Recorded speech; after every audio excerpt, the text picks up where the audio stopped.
TV কিংবা social media খুললে একটাই ছবি সামনে উঠে আসছে, তা হলো অভিষেক বন্দ্যোপাধ্যায়কে সোনারপুরের পাবলিক কেলিয়ে ক্যালেন্ডার করে দিয়েছে।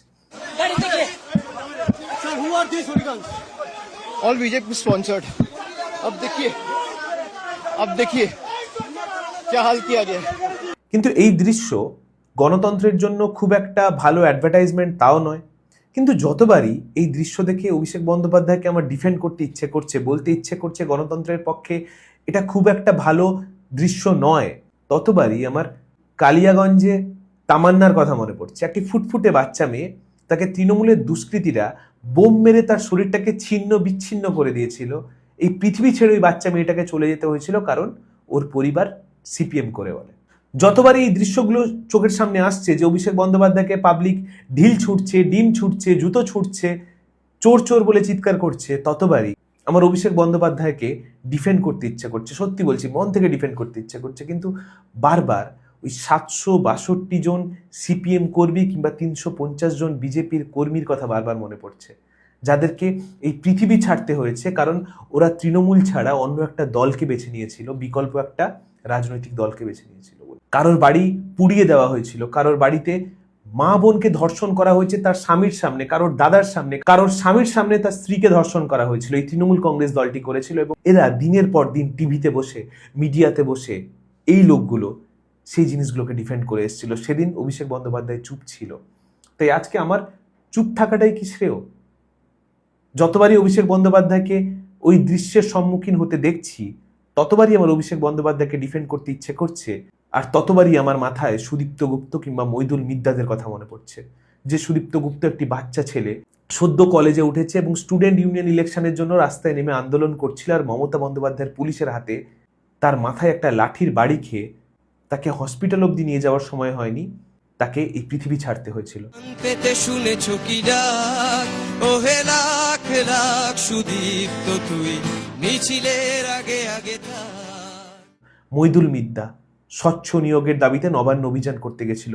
এই মমতা বন্দ্যোপাধ্যায়ের নির্দেশে পুলিশ সেই মইদুল মিদ্দার উপর আক্রমণ করে, তারপর লাঠিপেটা করে এবং তাকে এই পৃথিবী ছাড়তে হয়।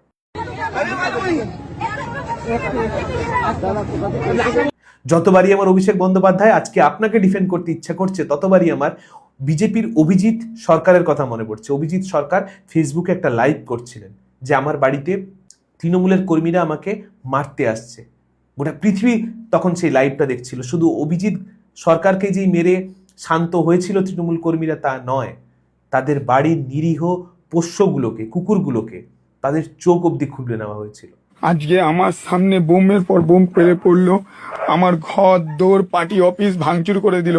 আমি অবেলা কয়েকটা পশুকে রাস্তা থেকে তুলে এনে চিকিৎসা করি, ঠিক আছে? আমার একটাই দোষ, আমি একজন বিজেপি কর্মী।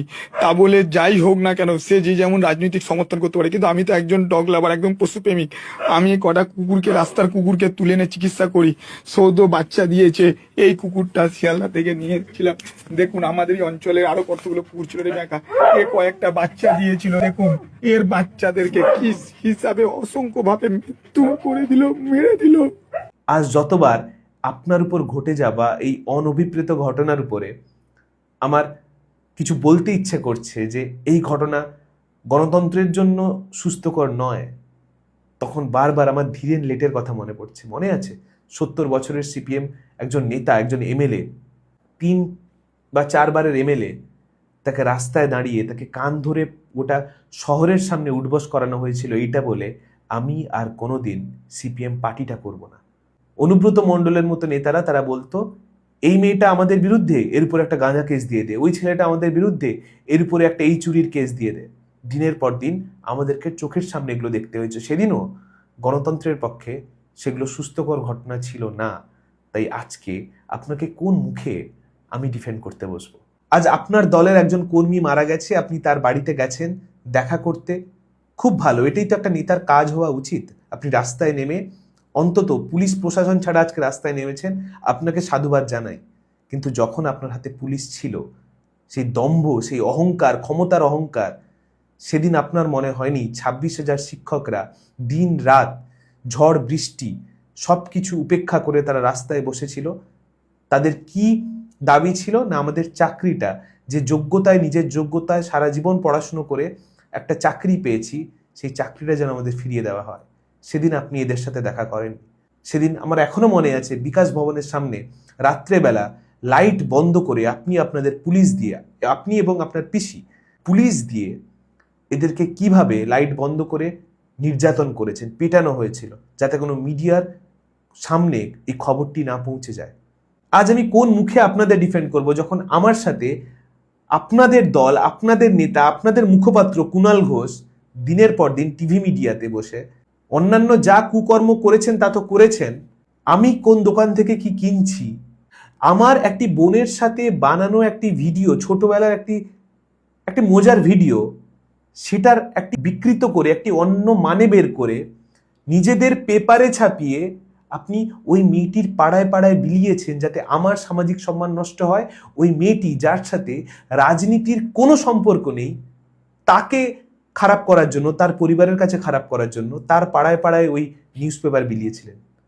কোন মুখে আজকে আমি গণতন্ত্রের কথা বলে আপনাকে ডিফেন্ড করব? আজ আপনাদের বিভিন্ন নেতা, তাদেরকে ফেসবুকে লিখতে হচ্ছে যে আজকের এই বিপদের দিনে দলের পাশে কেউ নেই। সত্যি তো, আজকে কি করুণ দশা আপনাদের। আজকে একটা রাজনৈতিক দল 20 দিন হয়েছে তারা ক্ষমতায় নেই, তারপর পুরো দলটাই মুছে গেছে। দলের এমএলএ, এমপি, কাউন্সিলর, কেউ, দলের সর্বোচ্চ নেতা তার পাশে আজকে নেই। আজকে একজন নেতা যে তার কর্মীর বাড়ি যাচ্ছে, তার পাশে পুলিশ প্রশাসন নেই, বোঝা যাচ্ছে যে আপনি ক্ষমতা নেই, আপনার কাছে পুলিশ নেই, প্রশাসন নেই। কিন্তু দলের একটা এমপি, এমএলএ, কাউন্সিলর, গ্রাম পঞ্চায়েতের নেতা, এমনকি দলের একটা সাধারণ কর্মী অভিষেক বন্দ্যোপাধ্যায়ের পাশে আজকে সোনারপুরে অভিষেক বন্দ্যোপাধ্যায়ের সাথে পা মেলায়নি। 2-3টে নিজের কিছু সিকিউরিটি অফিসার্সকে নিয়ে আপনি গেছেন কর্মীর বাড়িতে দেখা করতে। আজকে আপনাদের মুখপাত্র কুণাল ঘোষকে সোশ্যাল মিডিয়ায় খুব অসহায় হয়ে লিখতে হচ্ছে, আজকে আমরা ছাড়া, 2-3 জন নেতা ছাড়া কেউ মুখ খুলছে না, কেউ অভিষেক বন্দ্যোপাধ্যায়ের পাশে নেই। কেন থাকবে বলুন তো? কেন থাকবে এই দলটার পাশে? আরজি করের মতো ঘটনায় ধর্ষকের ফাঁসিতে যখন মানুষরা রাস্তায় নেমেছিল, ইস্টবেঙ্গল, মোহনবাগানের সাপোর্টাররা, তারা কোনো রাজ্য সরকার, কোনো রাজনৈতিক দলের বিরুদ্ধে কোনো স্লোগান দেয়নি। তারা বলেছিল ধর্ষকের ফাঁসি চাই, ওই বোনটার বিচার চাই। তখন ওদের উপর পুলিশ, আপনার দলটি, আপনার পিসি, আপনারা বর্বরতার প্রমাণ দিয়েছিলেন, আক্রমণ বারবার ওদের উপর নামিয়ে এনেছিলেন। সাধারণ মানুষ সব দেখেছে, কিচ্ছু ভুলেনি। ক্ষমতার দম্ভ থেকে দিনের পর দিন আপনারা বলে গেছেন যে ক্ষমতায় আমরা 4 তারিখের পর ফিরলে আমরা আবার ডিজে বাজাবো, সিপিএম কর্মীদের উপর ডিজে বাজাবো, বিজেপি কর্মীদের উপর ডিজে বাজাবো। এমনকি ফলতায় দাঁড়িয়ে একটি শ্মশান চুল্লি করা, যা খুব ভালো পদক্ষেপ, যে আপনি ক্ষমতায় আসবেন, একটি ইলেকট্রিক চুল্লি করবেন, সেটা করতে গিয়েও বিরোধীদের আক্রমণ করতে গিয়ে বলেছেন বিরোধীদের যারা জ্বলছে আপনাকে দেখে, তাদের নাকি ওই ইলেকট্রিক চুল্লিতে তাদেরকে দাহ করবেন। এই অহংকার আজকে আপনাকে এই জায়গায় এনে ছেড়েছে। আজ যে দৃশ্য দেখছি তা দেখতে যে খুব ভালো লাগছে তা নয়।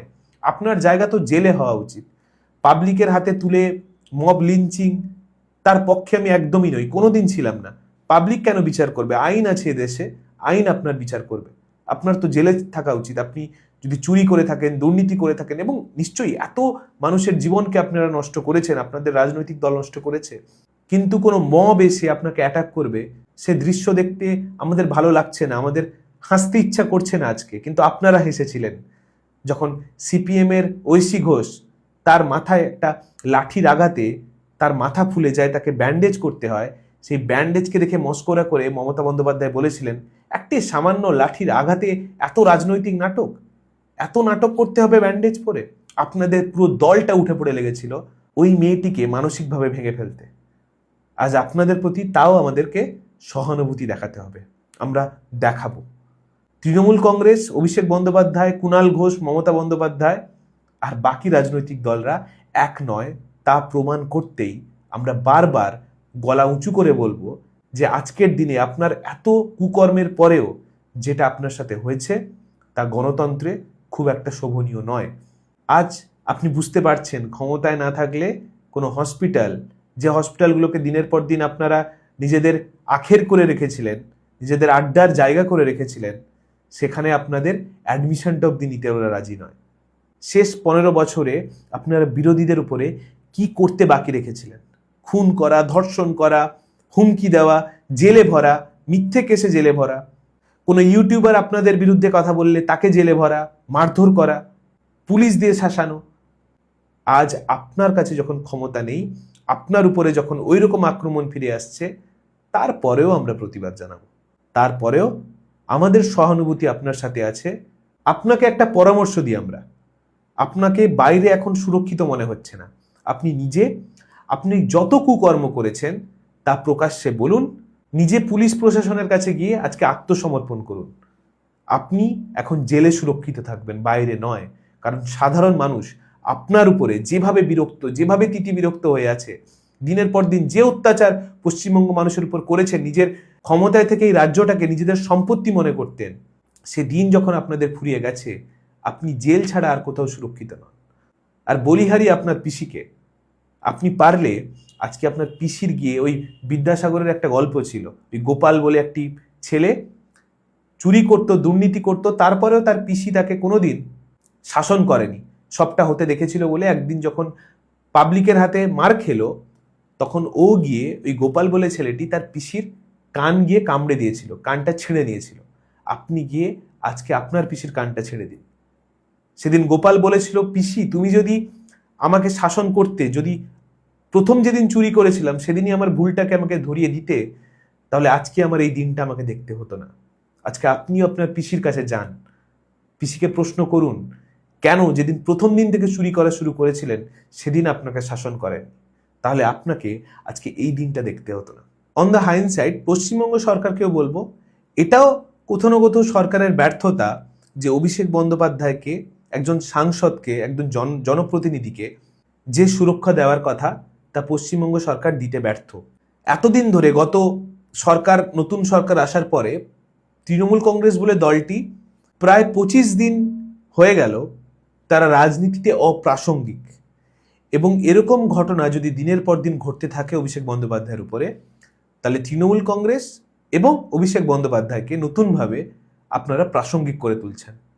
যাবতীয় যা দুর্নীতি অভিষেক বন্দ্যোপাধ্যায়, তৃণমূল কংগ্রেস, মমতা বন্দ্যোপাধ্যায়রা করে রেখেছে, আপনারা এখন ক্ষমতায় এসছেন, তার এক একটা ফাইল বের করুন, এদেরকে সারা জীবন যাতে এরা জেলে পচে সেই ব্যবস্থা করুন। পাবলিকের হাতে তুলে দেওয়া, মব লিঞ্চিং করা, দিনের শেষে এটা আমাদের দেশের আইন হতে পারে না। আমরা আপনাদেরকে সরকারে এনেছি, আপনারা সরকারে এসছেন, মানুষের ভরসা নিয়ে এসছেন, কারণ আপনারা সেই বিচারটুকু তুলে দেবেন। আইন যে বিচারের কথা বলে, সেই বিচারের মাধ্যমে অভিষেক বন্দ্যোপাধ্যায়রা সারা জীবন জেলে থাকুক। প্রয়োজনে যদি দুর্নীতি, এমন কিছু দুর্নীতি করে থাকে যার জন্য ফাঁসি হওয়া উচিত, সেই ফাঁসির মঞ্চে অবধি অভিষেক বন্দ্যোপাধ্যায়কে তুলে দিন। কিন্তু মানুষের সামনে দিনের পর দিন অভিষেক বন্দ্যোপাধ্যায় বা তৃণমূল কংগ্রেসকে এইভাবে প্রাসঙ্গিক করে দেবেন না। আজকে তৃণমূল কংগ্রেসকে নিয়ে সারাদিন টিভি মিডিয়াতে খবর হচ্ছে, এবং সামনের 3-4টা দিনও হবে, আমি বিশ্বাস করি। এই ঘটনাটা গত 25 দিনে ছিল না। এবং এটা যদি আপনাদের আন্ডারস্ট্যান্ডিং হয় যে তৃণমূল কংগ্রেসকে নতুনভাবে প্রাসঙ্গিক করে দিতে হবে, তাহলে আপনারা এই ঘটনা ঘটাতেই পারেন। কিন্তু আমি এই ভিডিওর মাধ্যমে আপনাদেরকে আবেদন করব, তৃণমূল কংগ্রেসকে নতুন করে আর প্রাসঙ্গিক করে তুলবেন না। মানুষ এদেরকে ভুলে গেছে। এরা যা দুর্নীতি করেছে, যা অপরাধ করেছে, এদের বিচার করুন। আপনারা এখন সরকারে আছেন, এদের জেলে পাঠান, এদের ফাঁসি দিন, আইনের মাধ্যমে যা করা উচিত এদের প্রত্যেকটি অ্যাকশন নিন। কিন্তু মানুষের সামনে এদেরকে সামনে ঠেলে দিয়ে নতুন করে হিরো বানিয়ে এদেরকে আবার রাজনীতিতে প্রাসঙ্গিক করবেন না। ধন্যবাদ, সবাই ভালো থাকবেন।